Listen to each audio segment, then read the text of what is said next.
The 17th, 2006. We're in Dallas, Texas, preparing to do a living history interview with Doris Agatha Adickes Straus. She is the daughter of Minnie Adickes, the remarkable woman who built the Kell house. Thank you for agreeing to do this, Ms. Straus. Could we begin with your immediate family history and your parents' meeting in Clifton, Texas, and your family's arrival in Wichita Falls in association with the Kells? Mama and Papa, as I married in the Kell house that was in Clifton on October the 14th, 1896. And we have her marriage book, and all the Kell girls signed, and then Aunt Sadie, Cousin Sadie, at the end signed for baby Kell, who was Joseph at that time.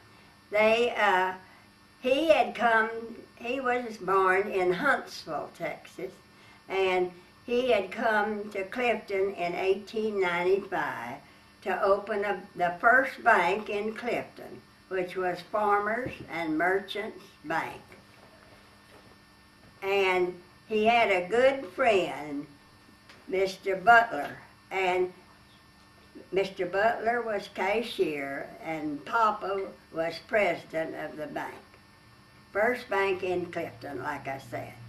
And they built a home when they married, and at that time it was called 11th Street, the block at 11th and Avenue E, but now it has a house number. And that house, Mama sent to New Orleans to get the plan for the house, the architect. She got it from an architect in New Orleans and built the house there, and all four of my sisters were born in the downstairs bedroom. And I was born in Wichita Falls after they moved to Wichita. They moved in November of 1905 to Wichita Falls.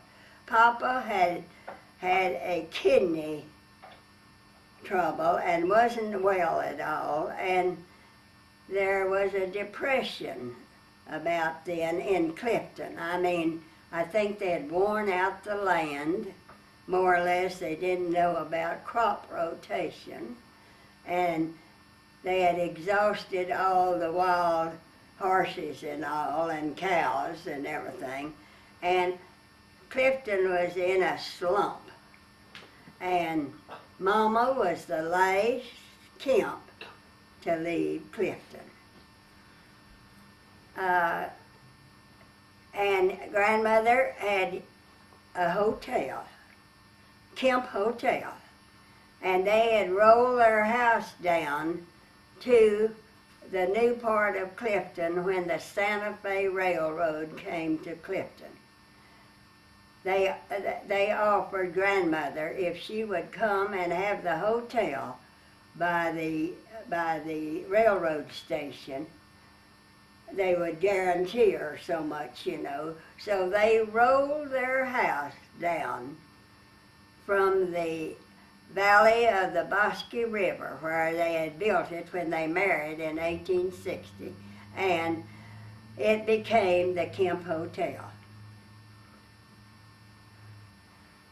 And so, see, by the time Mama was 8 years old, they were living in the new town of Clifton.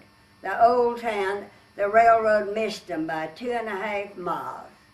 So a lot of the families moved to town.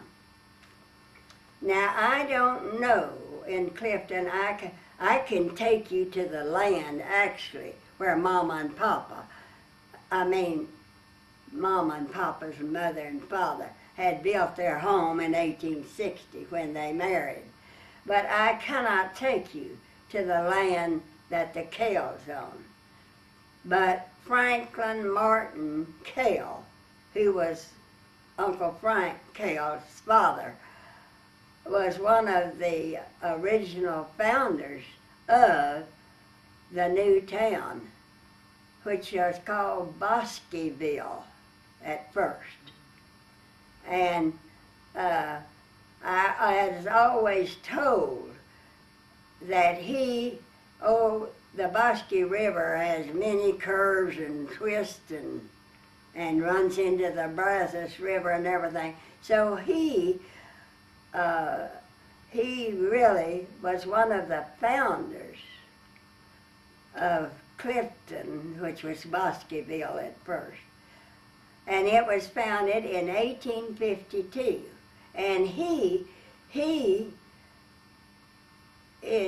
the way he got his land was by discovering, well, or homesteading parts of these,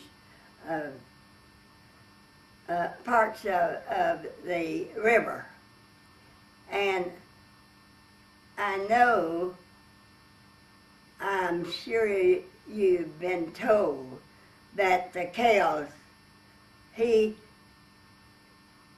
first wife was Sarah Potter. And anyway, when he came to that part of the country, they all came from Indiana. I know you've been told that. But they were in the first census that McLennan County had was 1850, and the Kell family were in that first census of McLennan County. And it listed, and I've got several grandchildren that are now whizzes on the computer, and they're finding all these early census that we had never had before, never seen. So we're knowing a lot more how when they came.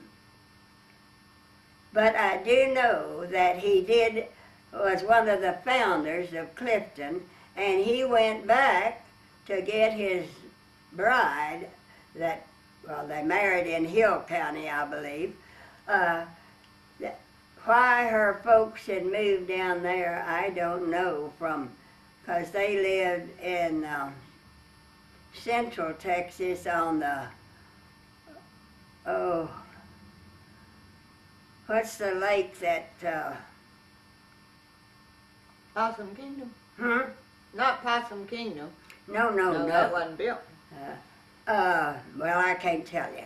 But anyway, why our family had moved to Hill County, I don't know. But that's where he went back, and they married. And have you been told this, that he took his bride and went back to his log cabin on a mule? And they had 11 children, and then she died, and he remarried Emma Biffle, and they had 8 children. So I never have known all of the Kells. I don't know, there were a lot of them that came to Wichita Falls, but I never did know all of the Kells. Now, where am I? I mean, in what you want me to talk about. Your parents coming to Wichita Falls. Now you want me to tell about why they decided to come to Wichita Falls. Well, like I said, everyone had left but Mama. Mama was the last Kemp. And Papa was not well, and she wanted to be with the other family members. And I think Uncle Jode and Uncle Frank both urged, particularly Uncle Jody, him to come. And so they came to Wichita Falls. and got there in November of 1905. And Papa was starting to establish himself in the banking and insurance business, but was not well at all. And they had built a small house on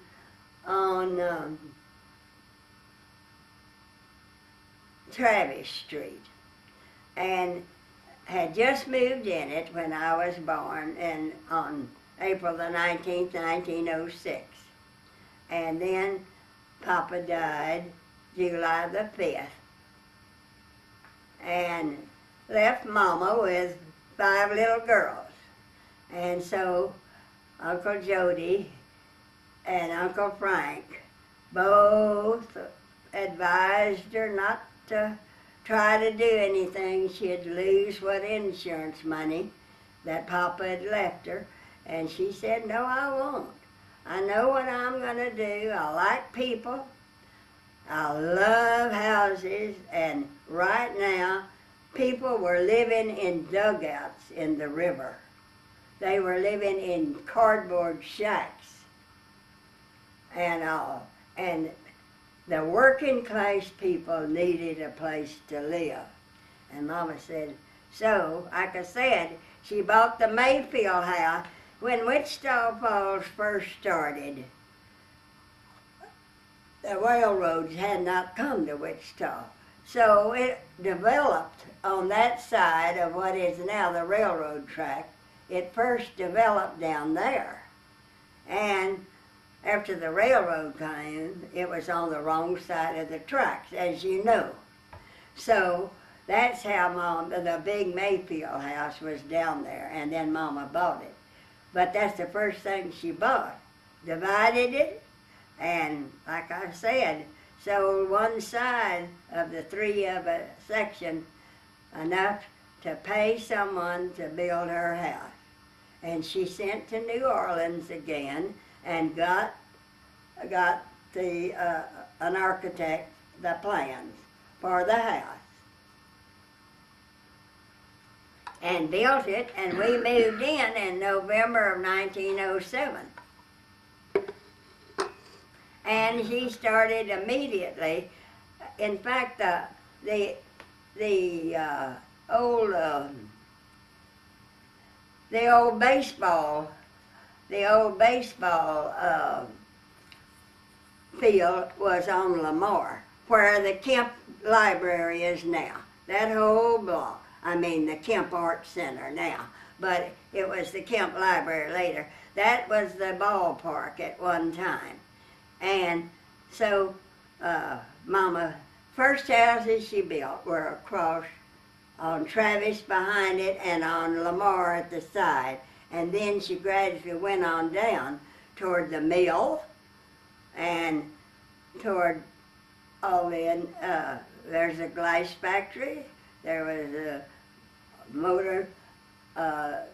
Uncle Jody started a brick factory. He started the motor trucks, Wichita Falls motor trucks, big thing. He, all along what is now about where Kell Boulevard goes, right there. And anyway, Mama built about 500 houses before she finished building. She stopped building in 1915 and then just went in just real estate.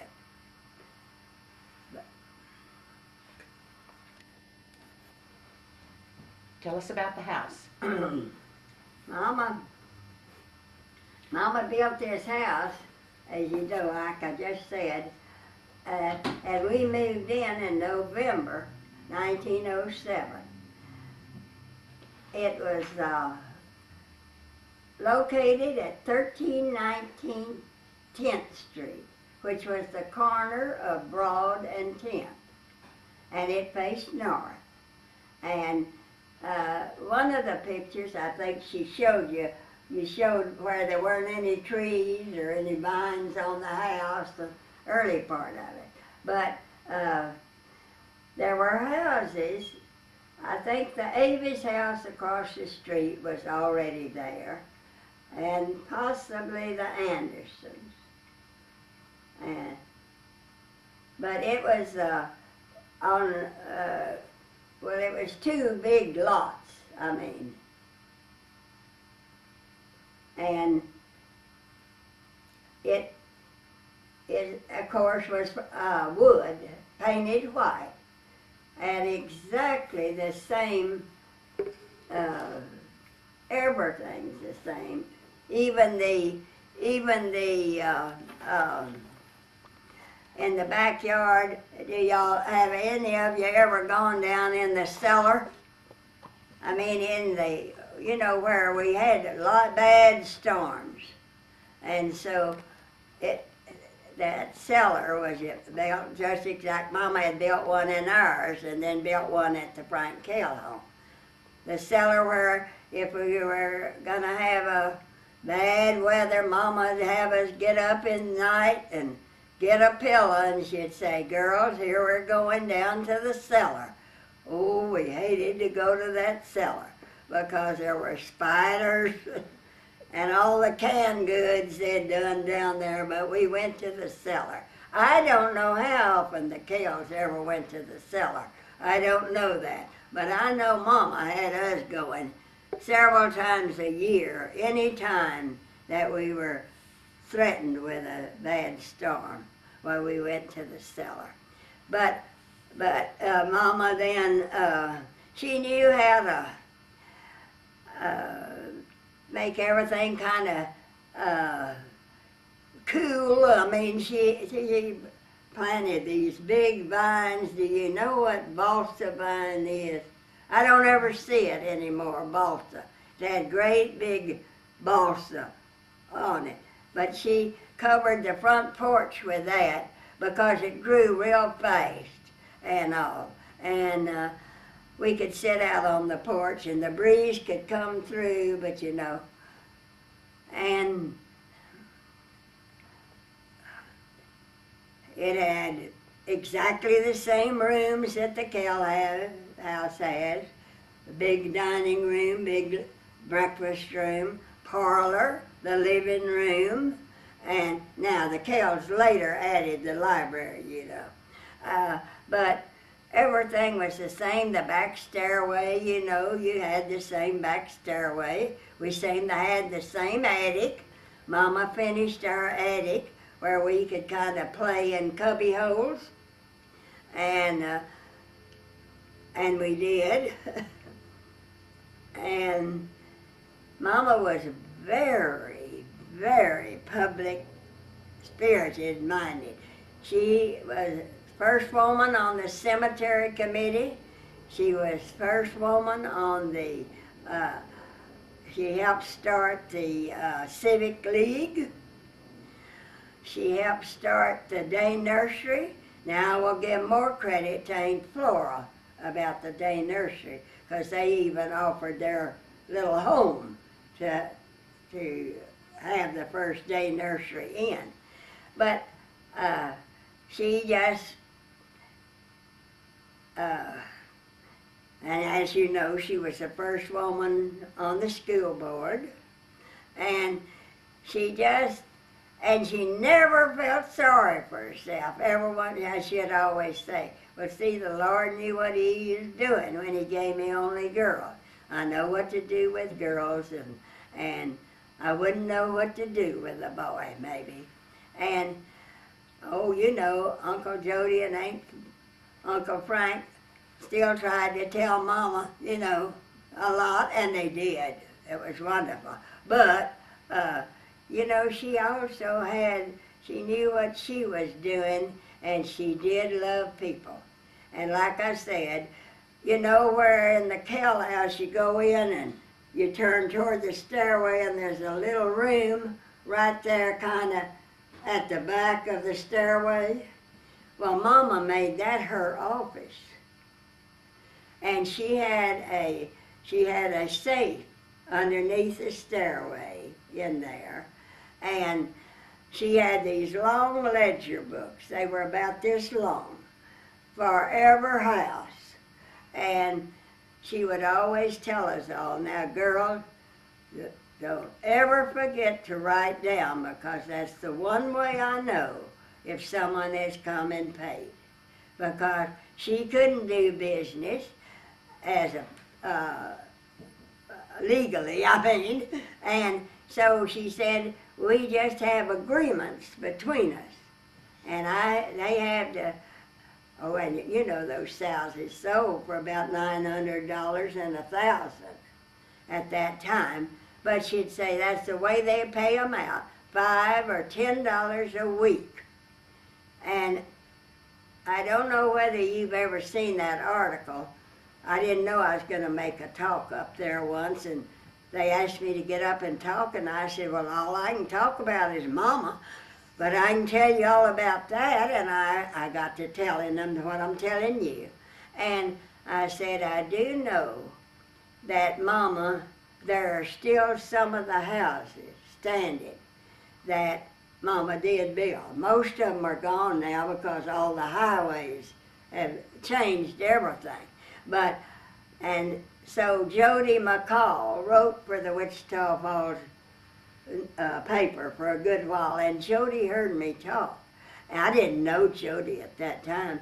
And so she said that two different people called the paper and told them that they still lived in the house that Miss Adickes sold them. And that they had paid for it by paying $5 and $10, and Mama never lost a cent on one of those people. What about the Kell house planning and construction? Well, Uncle Frank liked it so well, and Uncle Frank, I guess why he wound up being about the richest thing could be, because he used his gumption, and I mean, he told Mama, you know, and I don't know whether he paid Mama a cent. I never did hear if he did. I'm sure maybe he did. I hope he did.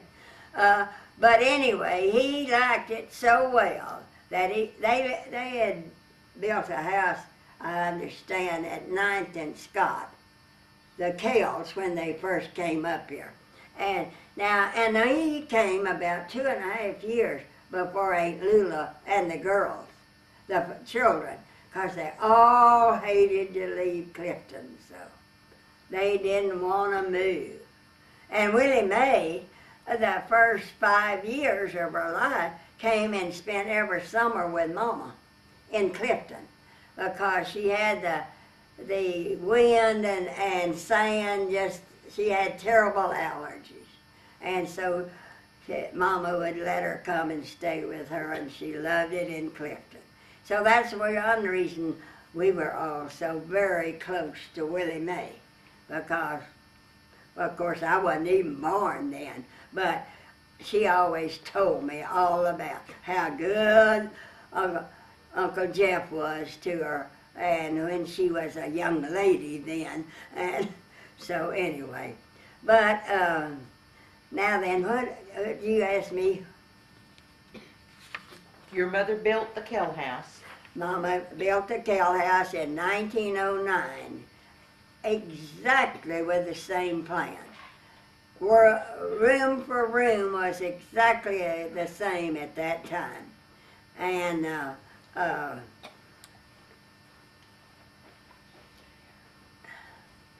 of course, there were more children. They had 7 children, and Mama just had 5. But Mama always had 2 double beds in the living room upstairs, and Aunt Lula and Uncle Frank always had 2 enormous double beds. You know, there weren't even twin beds then. Didn't know about single beds, twin beds. Always. And we always called the room upstairs, well, the sewing room was in the middle between the big room and Grandmother Kemp's room. We always called in our house the same way. That was Grandma's room. So Grandma came and lived with any of us whenever she wanted to. And that was understood. That's Grandma's room. It was called that always. just like that one is up there now. Don't y'all call that Grandmother Kemp's room? Mm-hmm. Well, ours was the same way. We had one.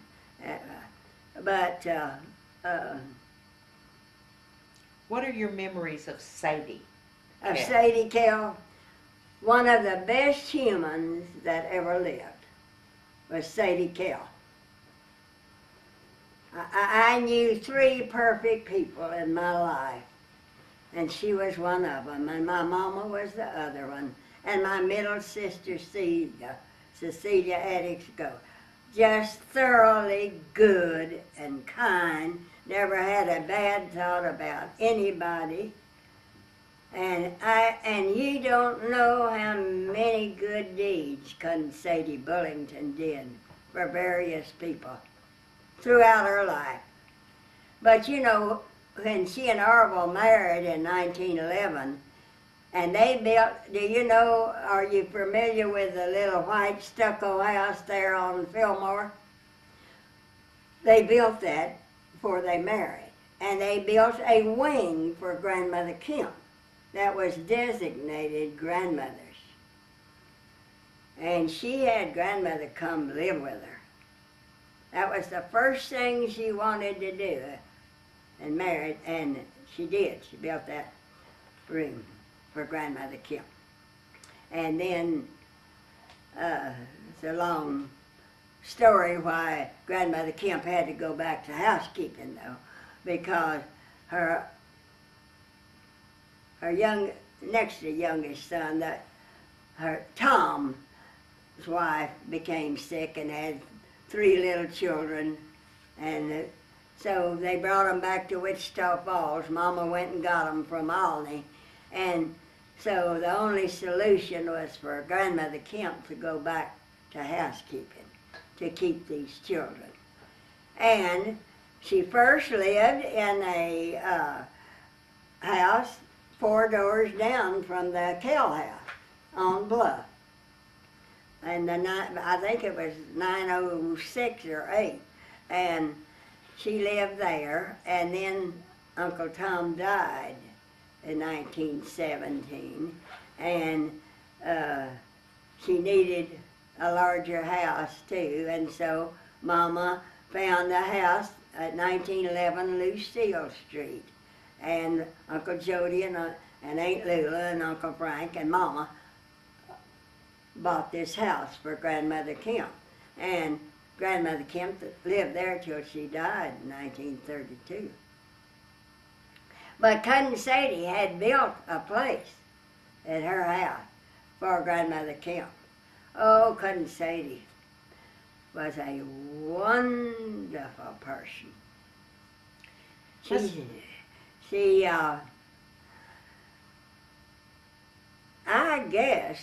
I guess graduated from the University of Texas. She and Willie Mae both. Now, as far as I know, I don't remember about Carrie going to the university. I can't tell you for sure where Carrie went to school. But I can tell you that Willie Mae and Cousin Sadie, I think, both graduated from the University of Texas. Don't y'all have that on your records? Yes. And of course, they gave so many of the Kell books. There's a special wing of the library, Kell. I understand down there. Willie Mae used to tell me about that. What about Bess? And Bess, I knew Bess less than any. Now Carrie, I want to talk about Carrie first, because see, Carrie's next to Willie Mae. Okay. And I was very close to Willie Mae, like I said. See, she was named for Mama.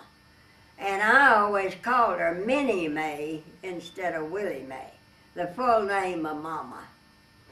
And she loved that. And we were, through the years, and of course, what little genealogy we first knew, Willie Mae was responsible for kind of getting it and asking Grandmother a lot of questions that the rest of us didn't think of or to do. So I owe a lot of to Willie Mae. And then, of course, they're older.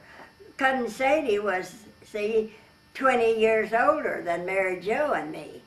She was born in 1886, and we were born in 1906. So, but we loved her, and oh, she was good to have Mary Jo and me over to her house to play, and oh, she just really and Carrie was, and Carrie married, and as far as I know, all the girls but Carrie married in the Kell house. I guess you have.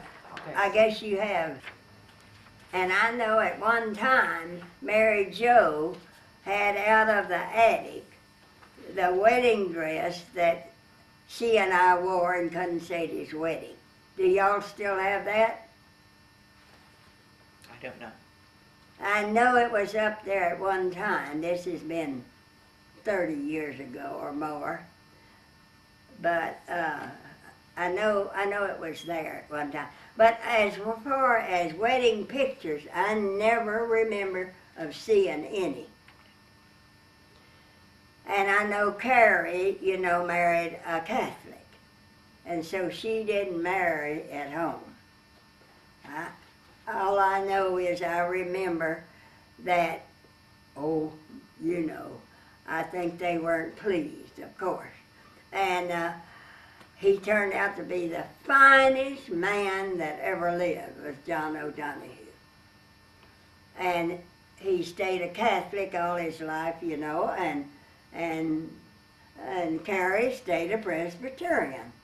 But they were happily married, and he was one of the finest men I ever knew. Now Bess, I knew less about Bess, I guess, than any of them, kind of. I don't know why exactly. I do know she married the youngest and then immediately moved away when she married Wiley Blair, Jr. And the Blairs were a family that had lived here for a long time but had moved to Delhi. And I don't know why I knew kind of less about Bess. I don't know why exactly. And then, but I think all of the Kell girls graduated from high school in Wichita Falls except Sybil Kell Cahoon. And they sent her to Hockaday. And I think she's the only one that did. Mary Jo and I graduated together in 1923. And then I know the Kell girl. Now, I don't think Joseph graduated from high school in Wichita, because I think they had sent him to military school the last year. But I know that others did. Let's talk a little about Willie Mae. Willie Mae was quite an interesting person. I think she resented toward the end of her life that she had never married. I know when Celia didn't marry till she was 31, and didn't she call and tell you, Celia, once when we were up there, said, "Oh, I'm so glad you married because I didn't want you to be an old maid like me." I don't remember that. But Willie Mae was a very, very positive person, but well informed, very, very smart and capable. She told me later, she said, "Oh, Frank, I wished I'd have had your gumption and gone on and gotten me a business degree and went to work or something." I do think, but she was an institution, and she loved flowers, and she knew I did. And she sent me my first bamboo from Louisiana. And Bess, I can remember this about Bess. Bess said, "Frank, don't let Willie Mae give you that bamboo. You will never get rid of it." And it is the truth.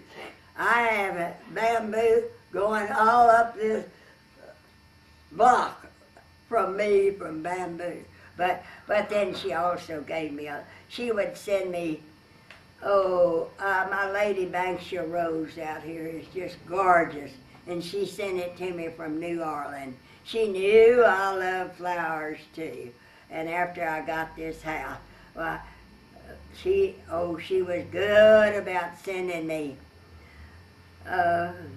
flowers, and she certainly knew her flowers. And she did the yard work around, beautifying around the Kell house and all. And she just was a fine, fine person. She said, and I think she was responsible to her father. And you know, they lived a very, well, for me, it was a regimented life, because Uncle Frank expected them to be at the dinner table, all washed up and ready about 10 minutes to 6. No rhyme or reason. They had, they were there at their places. And we didn't live on such a strict routine as that, so I can remember that. And a lot of things about the Kell. And I came over to play at the Kell house a lot because Mary Jo had asthma very bad. When she was a little girl, she was sick a lot of the time. And they didn't let her play out at all.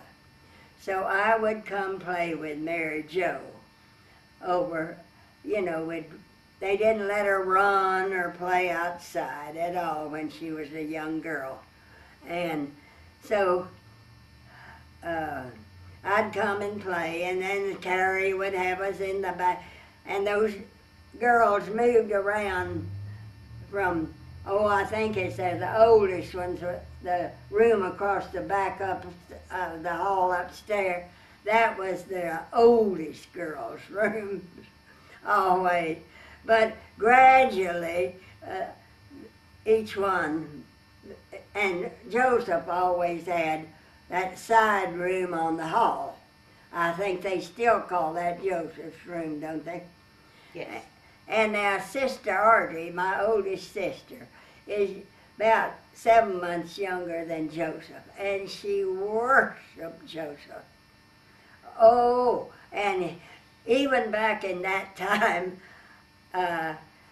he would order things out of magazines, you'd see, you can sell this many cards and you'll get this or something, He was always ordering those things and not letting Uncle Frank know. So then he made Artie sell them for him.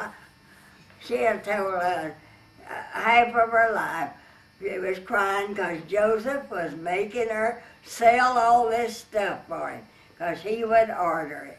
He was a fun person, though, and being an only boy, And then Sybil was the age of my sister Dale, of course. They were both born in 1899. And Sybil was over at our house a lot because, like I said, Mama opened our house up.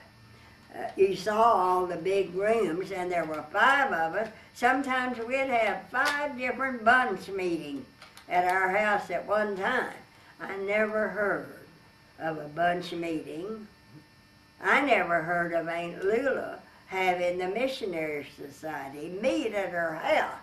Now understand, I'm sure she went. But they just didn't have their house open, kinda. Mama had all the church big picnics on our lawn. We were just a block from the church up 10, and the Kells were just a block up Bluff. But I never heard of them having any of the meetings. They just didn't open their house. Mama opened hers for everything. She had the first PTA meeting there. She had, and we played cards a lot, card games, and dominoes and 42, and we kept a game going just all the time. Mama'd come home from work and she'd say, girls, let's have a game. You know, instead of just, and we'd say, Mama, you hang up your coat first or something. We were the ones who were getting, and anyway, and she kept wonderful help always. Oh, we had the food. Honestly, if I could just cook like Maggie cooked, but that's one reason I love buttermilk. She would let me sit by her while she churned, and she'd let me pick the little butter off as it churned, rose to the top, and all. And I still love buttermilk. And we had a wonderful childhood, really. Now, Mama sold our house in 1919. The big house. The Marriotts had hit oil in Electra, and they came and offered Mama the most fantastic sum she ever heard of for it. And she sold it, and it was a sad day for all of us, but we realized Mama needed to. I knew she knew what she was doing, but then she couldn't find anything big enough for all of us to live again. 4 bedrooms at least we needed.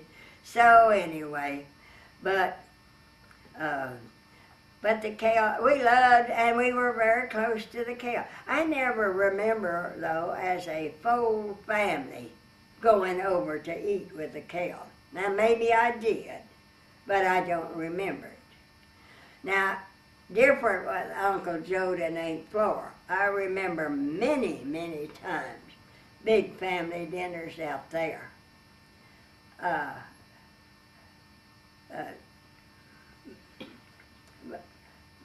But I remember Aunt Lula in her electric car. Aunt Lula was quite dressy, you know. She wore absolutely beautiful clothes. And she was pretty. And that electric car, she sat up there, and she'd let Mary Jo and me ride with her occasionally. And she'd sit up there and go about 10 miles an hour. But she was quite an elegant lady. I have a picture of Mary Jo and Aunt Lula. That's an awfully sweet scene. That the top one, bring it to me. Let me show them. I don't know. Let me have that whole thing, please. You want to come? Sadie. The grandmother of Cousin Sadie was the first wife of Franklin Martin. In other words, Frank Kell's mother was Sarah Potter. I told you what. Potter, right? Potter? Potter. Sarah Potter. But how they got Sadie out of Sarah, I don't know, unless maybe she was called Sadie. But Sadie was named for the grandmother, for Sarah Potter, which was his first Old Man Kell. We called him Old Man Kell. I'm sure you've seen pictures of Old Man Kell on the cemetery lot with his hand up to the Lord. Oh, you've got to go there then. Y'all haven't seen that? Where? It's in Clifton. You've got to go there. But Frank You can't Kell, miss him. You turn in Lula's husband, Frank Kell, had it made by a artist in New York of his father, and he knew about it long before he died. He didn't die till 1918. Frank Kell's father didn't die till 1918 in Wichita Falls, and he never lived one day with the Kells, but he lived with Sally, was a Kell, but she married Cloyd Smith, and he lived with them in Wichita Falls. And they lived in the block up above us on 10th Street. They lived in the 1400 block. And he lived with them always. He didn't live with Frank and Lula, but he did live there. Anyway, his wife, I told you he married and had 11 children, and then married Emma Biffle, and they had 8. And they're buried on either side of him in Clifton. And this statue that Frank Kell had made of his father is, like I said, pointing to the Lord, like he's going to the Lord. And and he knew about it long before he died, and he had his own coffin. He had carried it everywhere with him. He had it built. They said he had it built when he was about 50 years old, and he didn't die till I don't know how old. But I know he died in 1918. But he had carried that coffin wherever he went. I saw it many times out in the garage of the Smith home. His coffin, that he wanted his own coffin, and he was some person. Anyway, I will. One of my granddaughters has recently found and has subscribed to a new where you can get all the census you want to. And I found them, the Kells, coming in to McLennan County in 1850. They were in the first census. And it told exactly what Kells came from Indiana. Now, I never had seen that before. Maybe y'all have a record of it, of the names. Yeah. Because it's... Can we change and talk about the vacations, the family vacations? Oh, the family vacation. Well, you know, it was very, very hot in Wichita Falls. There was no greenery whatsoever because there was no water except the river.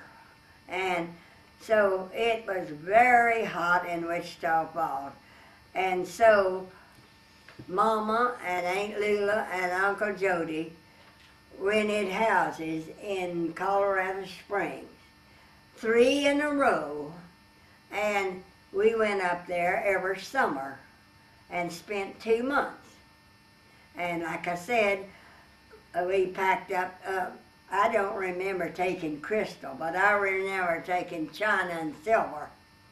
And we lived up there, 3 houses in a row,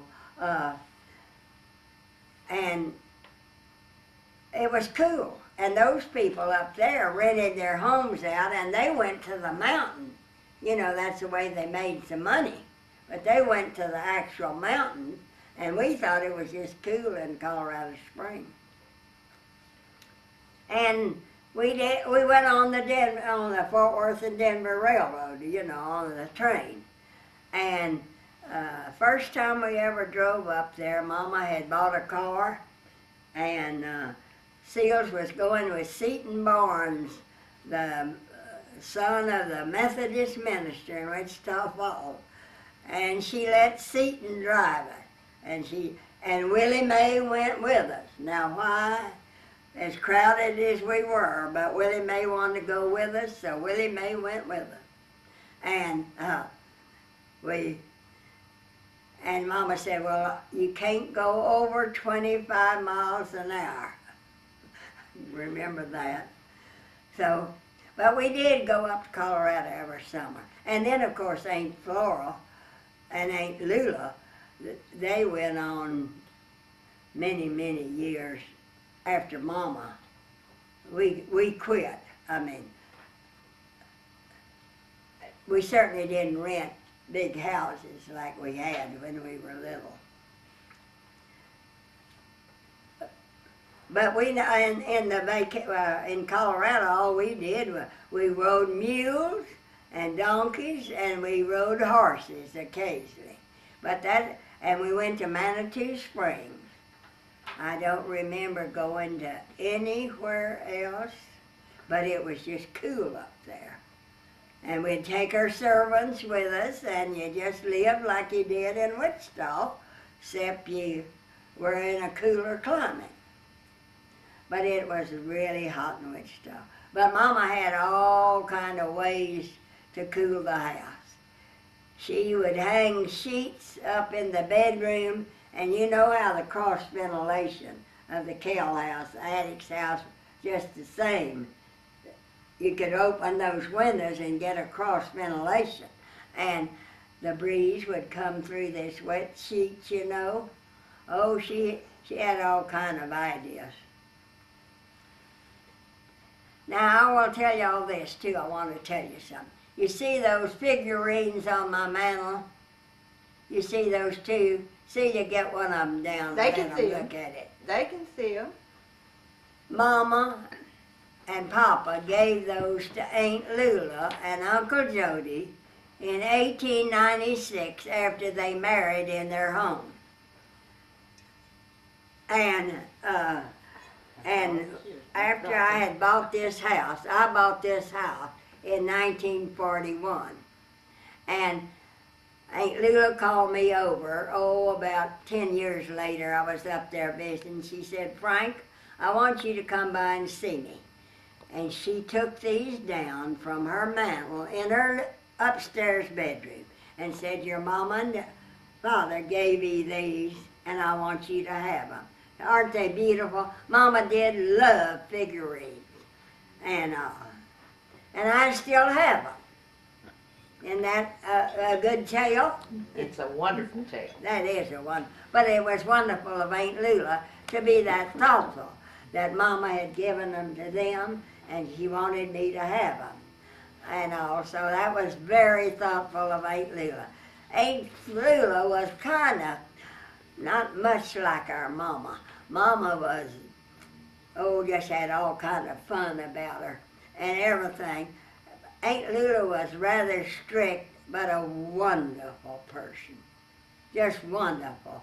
But, and she thought of only one thing, and that was to be there for her husband, Frank Kell, whenever he wanted and whatever he wanted. Did she ever tell y'all, or do y'all know about the pool table? Where is the pool table? Anyone know? Well, you know, Uncle Frank loved to play pool. Everyone loved to play pool then. That's what people did, kind of, you know. But he didn't want to go to a pool hall. So they moved the breakfast room furniture out and got a beautiful pool table. Aunt Lula could play as good as Uncle Frank. They played pool every day when he came home from work. And she let Mary Jo and Lucille and me play pool occasionally. I mean, you know, under supervision. That wasn't anything to just knock balls around. But it was a beautiful pool table. They played pool every day for years. Now that's before they extended and built the library off of and after they had closed in, you know, they glazed in the porch to make a breakfast room and seating area. But they had a pool table there for years. Beautiful pool table. And like I said, Aunt Lula, she was not public-spirited at all. I mean, she wouldn't join the Unity Club or any other club because she wanted to be home for Frank Kell when he wanted her there, and to his beck and call always. And after he became quite a influential businessman later, she traveled with him everywhere, always. Because, of course, all the girls are enough to look after, and of course they had help too. But I mean, someone could be in charge. There'd be Sadie there, or Willie Mae, or this, or one of them. There were so many older ones, so She really, but her one thought was for Frank Kell, period. And to have that household run the way he wanted it. And anyway, they were a very, very fine family. All of them were so. And all of them were very kind and generous to me. As through the years, I didn't have anything like what they had, I mean money-wise and all. But you see, they couldn't have children and all. And I think that was the sorrow of their lives, like Cousin Sadie and then Carrie and all. So, yeah. And then Willie Mae not marrying, you know, she used to, she'd tell me later, Frank, I really am sorry I didn't marry. She said, I feel like but anyway, I loved each one of them. Each one was quite an individual. And, but I never knew anyone any better than Cousin Sadie Bullington. And you know, she rather had a sad life. I mean, her only, and he was adopted, you know, Billy Bullington, I know you know that. He was adopted, but he died when he was 30. And all, and it just, and do you realize that she is the only Kell that isn't buried in Wichita Falls? And she was the one that Grandmother Kemp always worried that her husband and her 2 children that she had lost, her son, were buried in Clifton, and Cousin Sadie saw about having them moved to Wichita Falls. And I don't know whether you're familiar with the Riverside Cemetery. Mama's lot is right off of the main road that goes up there. The Kemp's is to this side, Mama's is to this side, and the Kell's is right back of Mama's. And then Grandmother Kemp is across the road from the Kell. But she had those moved up there. But then when Billy Bullington died, so young, she could not stand to put him in the ground. So she had him put in the Mausoleum. what do we call it? Mausoleum. Mausoleum here at Hillcrest. And then when Orville died, she had him, and then Cousin Sadie. So she's the only Kell that is not buried in Wichita Falls. Now, of course, Carrie and John are buried at the new mausoleum at what is that? Crestview. Crest Park, isn't it? That other cemetery. I know. But this is the old cemetery. All the other Kells are buried on the Kell lot there. Mary Jo and Bess and Willie Mae and Joseph and Corinne and Uncle Frank and Aunt Lula are all on that lot. Is there anything else you'd like us to know, that you'd like to share with us about the family, the Kell family? Anything what? Anything else that you would like us to know about the Kell family? Well, I can't think of anything else, really. I think each one was outstanding in their own way. They were all very, very fine people. Like I said, I think their greatest sorrow was that they didn't have children, you know. And of course, Joseph and Corinne had no children. And so, you know, it seems they had a lot of blessings, but some, you know, they didn't. But I can't, unless you can tell me what you want to know about them. The final. They were just I loved them, but they lived a different kind of life from what we did. The Mama let all of us have our bunch meetings there, and crowds were running in and out of our house all the time, including a lot of the Kell. But the Kells just didn't have their house ever open like that, really. They just wasn't the same. Before we close, I would like you to tell us when your birthday is. My birthday is April the 19th. I was born, like I said, on a Thursday, I think it was, and in a house on Travis Street that was in the middle of the block on Travis Street. They had just moved in, and it later, I understood, was moved to the corner lot and was the Brown home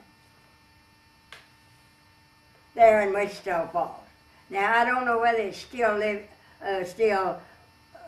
now, but about 25 years ago, I had a friend that said, Frankie, this was your mama's house, and they moved it down to the corner.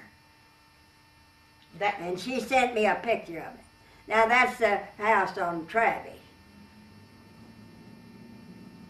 The camera's back there. Do you know years old, April the 19th, 1906? And the year 2006, you'll be 100. 2006. Thank Thank you so much. I'll be 100.